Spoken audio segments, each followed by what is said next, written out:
nelayan yang ada di kawasan pesisir utara dan seperti apa Bang?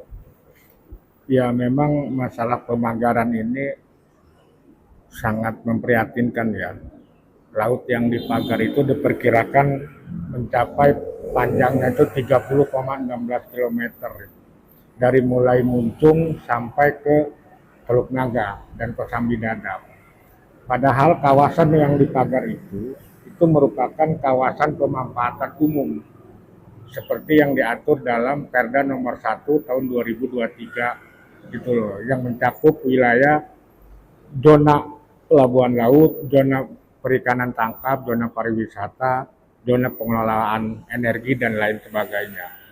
Nah, sedangkan di kawasan itu kan sudah direncanakan juga itu waduk gitu loh, yang diinisiasi oleh Bappenas.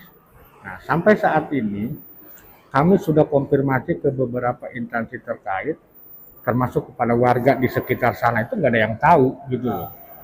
Siapa yang melakukan pemagaran? Kan tidak mungkin jin melakukan pemagaran. Kan itu persoalannya gitu loh. Artinya Bang, langkah Abang ya sebagai warga Kabupaten Tangerang seperti apa Bang ke depannya?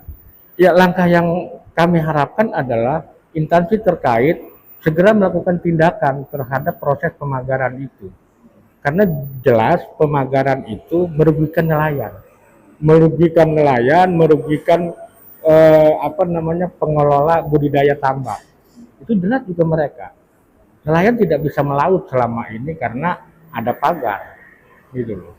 Saya sudah mendatangi beberapa warga, terutama di Desa Pohon, gitu loh. Nelayan sekarang menjadi bangkrut, nelayan rajungan itu menjadi beralih profesi. Padahal mereka sudah tidak bisa melaut karena dipagar.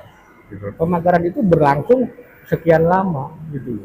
Nah, saya berharap pemerintah pusat, pemerintah daerah dan pemerintah provinsi Banten itu bertindak tegas terhadap adanya pemagaran laut yang menurut saya itu ilegal, gitu loh. Karena tidak ada pihak yang bertanggung jawab. Siapa pihak yang bertanggung jawab tentang ini?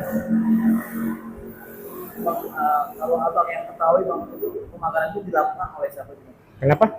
Pemagaran itu dilakukan oleh pihak siapa? Justru kami sampai saat ini tidak pernah tahu oleh pihak siapa pemagaran itu.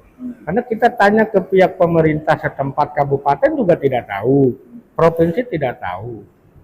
Kan tidak mungkin pemagaran itu muncul dengan sendirinya. Pasti ada pihak yang melakukan pemagaran, cuman memang saya bisa maklumi masyarakat setempat tidak punya keberanian untuk mengungkapkan siapa pelakunya.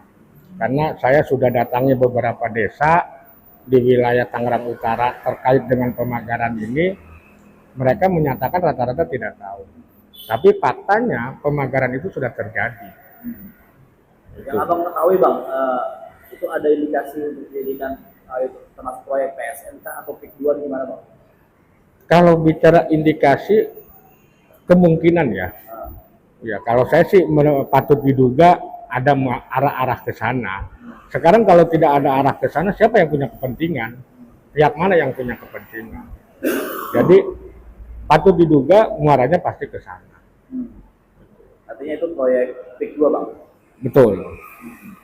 Itu kira-kira panjang dan lebar luasnya itu berapa kira-kira? Kalau berdasarkan penelusuran ya, itu kurang lebih 30,16 km dari mulai Teluk Naga sampai dengan Muncung. Itu melibatkan 16 desa. Melibatkan 16 desa. Itu di Desa Pronjo itu tiga desa, di Kecamatan Mauk itu 4 desa, di Kecamatan Sukadiri 1 desa, di Kecamatan Teluk Naga 2 desa. Artinya yang dirugikan ini warga dan nelayan ini berapa persen Bang yang dirugikan? Kalau nelayan itu kurang lebih di beberapa kecamatan yang terdampak dari pemagaran itu ada sekitar 3.000-an lebih lah. 3.000-an lebih nelayan yang akhirnya tidak bisa melakukan aktivitasnya sebagai nelayan karena ada pemagaran. Belum lagi sekitar mungkin di atas 400-an lah yang melakukan budidaya ikan atau budaya apa itu juga mereka terdampak. Jelas para nelayan, para budidaya tambak itu mereka merasa dirugikan. Nah, abang sebagai warga kabupaten atau aktivis di lingkungan di kabupaten bang, menanggapi hal itu bang, seperti apa bang? Ya pertama jelas kita prihatin ya. Prihatin dengan hal seperti ini. Kami hanya meminta kepada instansi terkait lah, terutama kepada Pemda Kabupaten Tangerang, Pemda Provinsi Banten, juga pemerintah pusat untuk segera mengambil tindakan tegas terhadap pelaku pemagaran laut ini. Gitu. Kenapa sampai terjadi pemagaran laut ini? Seperti yang saya katakan tadi, kalau kita wilayah pemagaran itu kan mulai wilayah kawasan pemanfaatan umum. Kenapa sampai dilakukan pemagaran? Nah, artinya saat ini nelayan seperti apa kondisi bang? Ya nelayan otomatis kebanyakan beralih profesi. Yang tadinya melaut, akhirnya dia jadi jualan kopi. Yang tadinya nelayan rajungan, akhirnya beralih kepada bisnis, usaha gitu. Karena tidak ada lagi yang bisa diharapkan. Kapal-kapal nelayan mereka juga tidak bisa masuk, tidak bisa melaut karena terhalang oleh pagar. Gitu. Artinya upaya ini terus dilakukan diperjuangkan untuk warga kabupaten gimana bang? Tentu kita akan terus memperjuangkan karena di situ menyangkut nasib ya, nasib para nelayan warga Tangerang itu yang sangat terdampak lah dengan adanya pemagaran yang tidak diketahui siapa pelakunya itu. Tentu kami akan terus memperjuangkan agar pemagaran itu kalau bisa dihentikan dan dicabut gitu.